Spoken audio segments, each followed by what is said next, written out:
कल से शक्ति की उपासना का पर्व नवरात्रि का आरंभ हो रहा है। आप सभी को बहुत बहुत शुभकामनाएं। नवरात्रि के पहले दिन से देश आत्मनिर्भर भारत अभियान के लिए एक और महत्वपूर्ण और बड़ा कदम उठा रहा है। कल यानी नवरात्रि के प्रथम दिवस 22 सितंबर को सूर्योदय के साथ ही नेक्स्ट जनरेशन जीएसटी रिफॉर्म्स लागू हो जाएंगे। एक तरह से कल से देश में जीएसटी बचत उत्सव शुरू होने जा रहा है। इस जीएसटी बचत उत्सव में आपकी बचत बढ़ेगी और आप अपनी पसंद की चीजों को और ज्यादा आसानी से खरीद पाएंगे।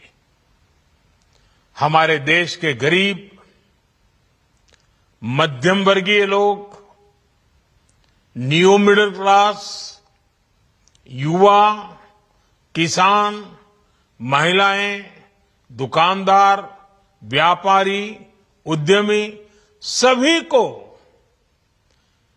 ये बचत उत्सव का बहुत फायदा होगा। यानी त्योहारों के इस मौसम में सबका मुंह मीठा होगा। देश के हर परिवार की खुशियां बढ़ेगी। मैं देश के कोटि कोटि परिवारजनों को नेक्स्ट जनरेशन जीएसटी रिफॉर्म्स की और इस बचत उत्सव की बहुत बहुत बधाई देता हूं, शुभकामनाएं देता हूं।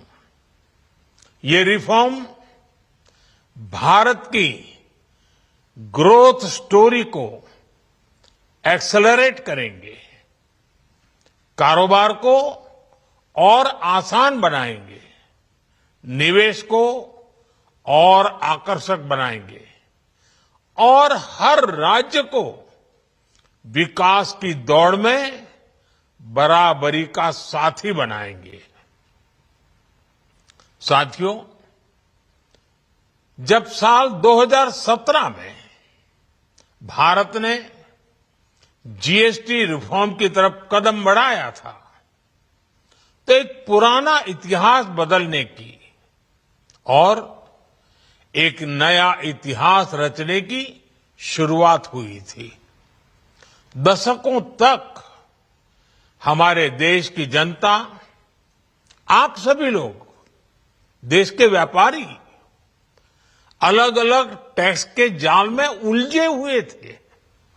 Octroi, entry tax, sale tax, excise, VAT, service tax, न जाने भांति भांति के दर्जनों टैक्स हमारे देश में थे।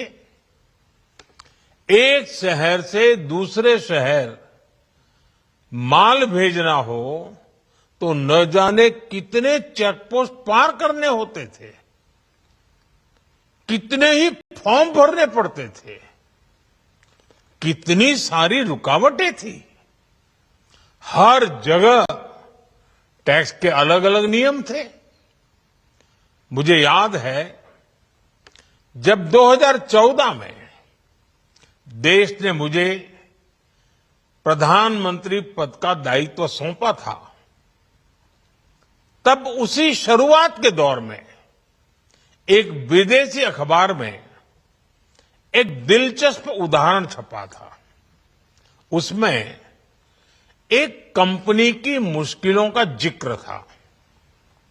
उस कंपनी ने कहा था कि अगर उसे बेंगलुरु से 570 किलोमीटर दूर हैदराबाद अपना सामान भेजना हो तो वो इतना कठिन था कि उन्होंने सोचा और उन्होंने कहा कि वो पसंद करती थी कंपनी कि पहले अपना सामान बेंगलुरु से यूरोप भेजे और फिर वही सामान यूरोप से हैदराबाद भेजे।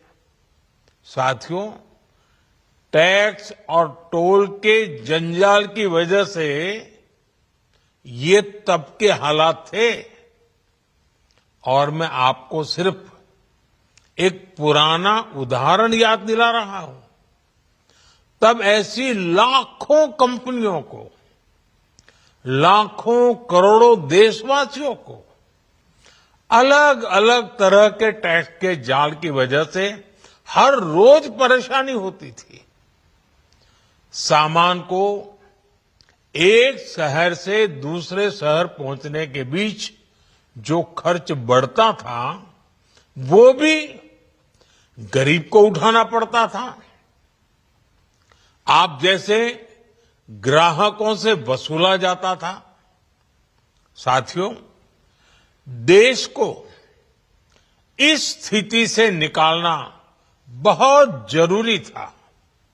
इसलिए जब आपने हमें 2014 में अवसर दिया तो हमने जनहित में, देशहित में जीएसटी को अपनी प्राथमिकता बनाया।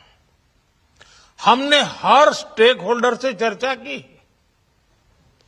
हमने हर राज्यों की हर शंका का निवारण किया, हर सवाल का समाधान खोजा।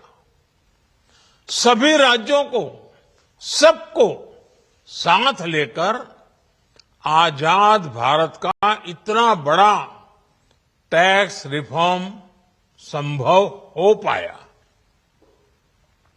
ये केंद्र और राज्यों के प्रयासों का नतीजा था कि देश दर्जनों टैक्सों के जाल से मुक्त हुआ और पूरे देश के लिए एक जैसी व्यवस्था बनी। वन नेशन वन टैक्स का सपना साकार हुआ। साथियों, रिफॉर्म एक अनवरत चलने वाली प्रक्रिया होती है। जब समय बदलता है, देश की जरूरत बदलती है, तो नेक्स्ट जनरेशन रिफॉर्म भी उतने ही आवश्यक होते हैं। इसलिए देश की वर्तमान जरूरतों और भविष्य के सपनों को देखते हुए जीएसटी के ये नए रिफॉर्म्स लागू हो रहे हैं। नए स्वरूप में मुख्य रूप से अब सिर्फ 5% और 18% के ही टैक्स स्लैब रहेंगे। इसका मतलब है रोजमर्रा के इस्तेमाल की ज्यादातर चीजें और सस्ती हो जाएगी। खाने पीने का सामान, दवाइयां, साबुन, ब्रश, पेस्ट, स्वास्थ्य और जीवन बीमा, ऐसे अनेकों सामान, अनेकों सेवाएं या तो टैक्स फ्री होगी या फिर केवल 5% टैक्स देना होगा। जिन सामानों पर पहले 12% टैक्स लगा करता था, उसमें से 99% यानी करीब करीब 100 के निकट 99% चीजें अब 5% टैक्स के दायरे में आ गई है। साथियों, पिछले 11 साल में देश में 25 करोड़ लोगों ने गरीबी को हराया है, गरीबी को परास्त किया है और गरीबी से बाहर निकल करके 25 करोड़ का एक बहुत बड़ा समूह नियो मिडिल क्लास के रूप में आज देश के अंदर बहुत बड़ी भूमिका अदा कर रहा है। इस न्यू मिडिल क्लास की अपनी एस्पिरेशंस हैं, अपने सपने हैं। इस साल सरकार ने 12 लाख रुपए तक की इनकम को टैक्स फ्री करके एक उपहार दिया और स्वाभाविक है जब 12 लाख रुपयों का इनकम टैक्स में राहत हो जाए तो मध्यम वर्ग के जीवन में तो कितना बड़ा बदलाव आता है, कितनी सरलता सुविधा हो जाती है। और अब गरीबों की भी बारी है, न्यू मिडिल क्लास की बारी है। अब गरीब को, न्यू मिडिल क्लास को एक तरह से डबल बोनांजा मिल रहा है। जीएसटी कम होने से अब देश के नागरिकों के लिए अपने सपने पूरे करना और आसान होगा। घर बनाना, टीवी, फ्रिज खरीदने की बात हो, स्कूटर, बाइक, कार खरीदना हो, ये सब पर अब कम खर्च करना होगा। आपके लिए घूमना फिरना भी सस्ता हो जाएगा, क्योंकि ज्यादातर होटल्स के कमरों पर भी जीएसटी कम कर दिया गया है। वैसे साथियों, मुझे इस बात की खुशी है कि दुकानदार भाई बहन भी जीएसटी रिफॉर्म को लेकर बहुत उत्साह में हैं। वो बहुत जीएसटी में हुई कटौती को ग्राहकों तक पहुंचाने में जुटे हुए हैं। बहुत सारी जगहों पर पहले और अब के बोर्ड लगाए जा रहे हैं। साथियों, हम नागरिक देवो भवः के जिस मंत्र के साथ आगे बढ़ रहे हैं, नेक्स्ट जनरेशन जीएसटी रिफॉर्म में इसकी साफ झलक दिखाई देती है। अगर हम इनकम टैक्स में छूट और जीएसटी में छूट को जोड़ दें तो एक साल में जो निर्णय हुए हैं उससे देश के लोगों को 2.5 लाख करोड़ रुपए से ज्यादा की बचत होगी। और तभी तो मैं कह रहा हूं ये बचत उत्सव है। साथियों, विकसित भारत के लक्ष्य तक पहुंचने के लिए हमें आत्मनिर्भरता के रास्ते पर चलना ही होगा और भारत को आत्मनिर्भर बनाने का बहुत बड़ा दायित्व हमारे एमएसएमईज यानी हमारे लघु, मध्यम और कुटीर उद्योगों पर भी है,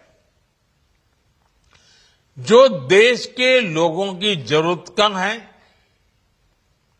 जो हम देश में ही बना सकते हैं, वो हमें देश में ही बनाना चाहिए। साथियों, जीएसटी की दरें कम होने से नियम और प्रक्रियाएं और आसान बनने से हमारे एमएसएमईज, हमारे लघु उद्योगों को, कुटीर उद्योगों को बहुत फायदा होगा। उनकी बिक्री बढ़ेगी और टैक्स भी कम देना पड़ेगा, यानी उनको भी डबल फायदा होगा। इसलिए आज मेरी एमएसएमई से लघु उद्योग हो, सूक्ष्म उद्योग हो, कुटीर उद्योग हो, आप सबसे बहुत अपेक्षाएं हैं। आपको भी पता है, जब भारत समृद्धि के शिखर पर था तब भारत की अर्थव्यवस्था का मुख्य आधार हमारे एमएसएमईज थे, हमारे लघु और कुटीर उद्योग थे, भारत की मैन्युफैक्चरिंग, भारत में बने सामानों की क्वालिटी बेहतर होती थी। हमें उस गौरव को वापस पाना है। हमारे लघु उद्योग जो बनाए वो दुनिया में हर कसौटी पर बेस्ट हो, उत्तम से उत्तम हो। हम जो मैन्युफैक्चर करें वो दुनिया में आन बान शान के साथ बेस्ट के सारे पैरामीटर को पार करने वाला हो। हमारे प्रोडक्ट्स की क्वालिटी दुनिया में भारत की पहचान बढ़ाए, भारत का गौरव बढ़ाए। हमें इस लक्ष्य को लेकर काम करना है। साथियों, देश की स्वतंत्रता को जैसे स्वदेशी के मंत्र से ताकत मिली, वैसे ही देश की समृद्धि को भी स्वदेशी के मंत्र से ही शक्ति मिलेगी। आज जाने अनजाने हमारी रोजमर्रा की जिंदगी में बहुत सी विदेशी चीजें जुड़ गई है, हमें पता तक नहीं है। हमारे जेब में कंघी विदेशी है कि देसी, हमें पता ही नहीं है। हमें इनसे भी मुक्ति पानी होगी। हम वो सामान खरीदें जो मेड इन इंडिया हो, जिसमें हमारे देश के नौजवानों की मेहनत लगी हो, हमारे देश के बेटे बेटियों का पसीना हो। हमें हर घर को स्वदेशी का प्रतीक बनाना है, हर दुकान को स्वदेशी से सजाना है। गर्व से कहो ये स्वदेशी है, गर्व से कहो मैं स्वदेशी खरीदता हूं, मैं स्वदेशी सामान की बिक्री भी करता हूं। ये हर भारतीय का मिजाज बनना चाहिए। जब ये होगा तो भारत तेजी से विकसित होगा। मेरा आज सभी राज्य सरकारों से भी आग्रह है, आत्मनिर्भर भारत के इस अभियान के साथ, स्वदेशी के इस अभियान के साथ अपने राज्यों में मैन्युफैक्चरिंग को गति दे, पूरी ऊर्जा से, पूरे उत्साह से जुड़े, निवेश के लिए माहौल बढ़ाएं। जब केंद्र और राज्य मिलकर आगे बढ़ेंगे तो आत्मनिर्भर भारत का सपना पूरा होगा। भारत का हर राज्य विकसित होगा, भारत विकसित होगा। इसी भावना के साथ मैं फिर एक बार इस बचत उत्सव की अनेक अनेक शुभकामनाएं देते हुए अपनी बात समाप्त करता हूं। एक बार फिर आप सबको नवरात्रि की, जीएसटी बचत उत्सव की बहुत बहुत शुभकामनाएं। તો પ્રધાનમંત્રી નરેન્દ્ર મોદીનો આ જન સંદેશ જે તમામ લોકો માટે કહેવામાં આવ્યું છે, એક તો જીએસટી ન્યૂ જનરેશન રિફોર્મની વાત કરવામાં આવી છે કે જેનાથી અનેક લોકોને ફાયદો થશે। બીજા 25 કરોડ ગરીબ લોકોમાંથી તેઓ હવે નિયો મિડલ ક્લાસમાં આવી ચૂક્યા છે, એટલે કે ગરીબીમાંથી 25 કરોડ લોકો બહાર આવ્યા છે। ત્રીજી એક મહત્વની વાત કે જે મધ્યમ વર્ગના વ્યક્તિઓ 12 લાખ સુધી ટેક્સ ફ્રી આવક ધરાવે છે, તેઓનો પર્ચેસિંગ પાવર વધી રહ્યો છે। સૌથી વધારે મહત્વની વાત, ફરી એક વખત આત્મનિર્ભર ભારતની વાત કરી છે અને તમામે તમામ દેશના લોકોને પીએમએ અપીલ કરી છે કે મેડ ઇન ઇન્ડિયા વસ્તુ ખરીદવા ઉપર વધુ ફોકસ રાખે।